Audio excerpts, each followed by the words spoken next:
Well, first of all, thank you for the warm welcome. It's fantastic for me to be back in India. Obviously, it's personally very special for me to be here, particularly with Akshata, and we've thoroughly enjoyed the first few hours of our trip so far.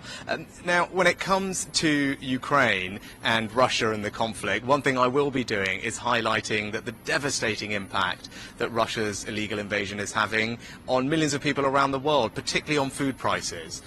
Russia recently has pulled out of a grain deal that was shipping grain from Ukraine to many poor countries around the world, and now you've seen food prices go up. That's causing suffering for millions of people. It's not right, and one of the things I'll be doing is making people aware of that impact of Russia's illegal war.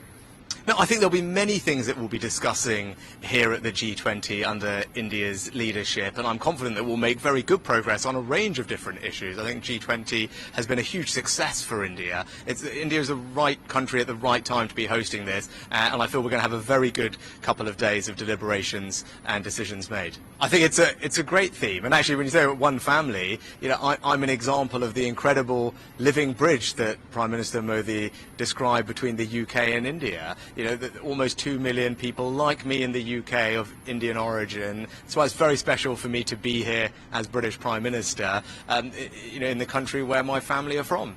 Well, obviously, my wife is from here, from Bangalore. We got married in Bangalore. We used to spend lots of time together before we had children in Delhi, and we're trying to figure out if we can go to one of our old favourite restaurants this evening. But look, it's personally incredibly special for me to be back in India. It's a country I love dearly, a country where my family are from. But to come here in this role, to represent the UK, to find ways to forge closer links with India and play a part in making sure that India has an incredibly successful G20. And I'm very proud to see India doing so well on the world stage.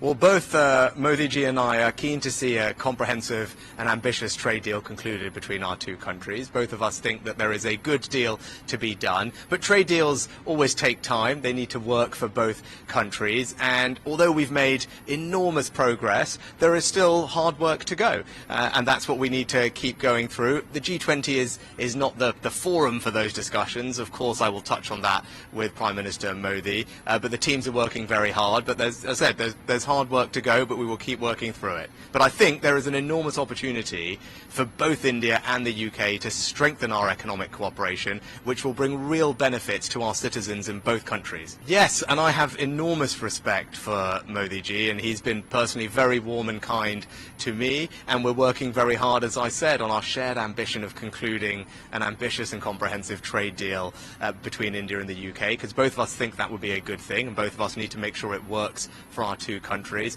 And at forums like this, I'm very keen to support Prime Minister Modi in making sure that this G20 is an enormous success for India, which I know it will be, and this has been a great year for India more generally. Yeah, it's a really important question, and let me just say unequivocally that no form of extremism or violence like that is acceptable in the UK, and that's why we are working very closely with the Indian government to particularly tackle PKE, pro-Khalistan extremism. I don't think it's right. Our security minister recently was just in India talking to his counterparts.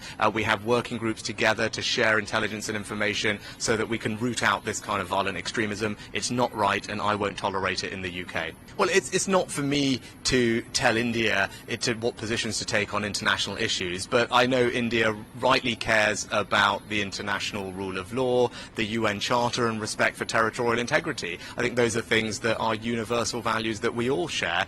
Those are things that I believe, and India, I know, believes in those things too. Well, I think the bilateral relationship is in good health, and Prime Minister Modi and I are keen to deepen and broaden our relationship.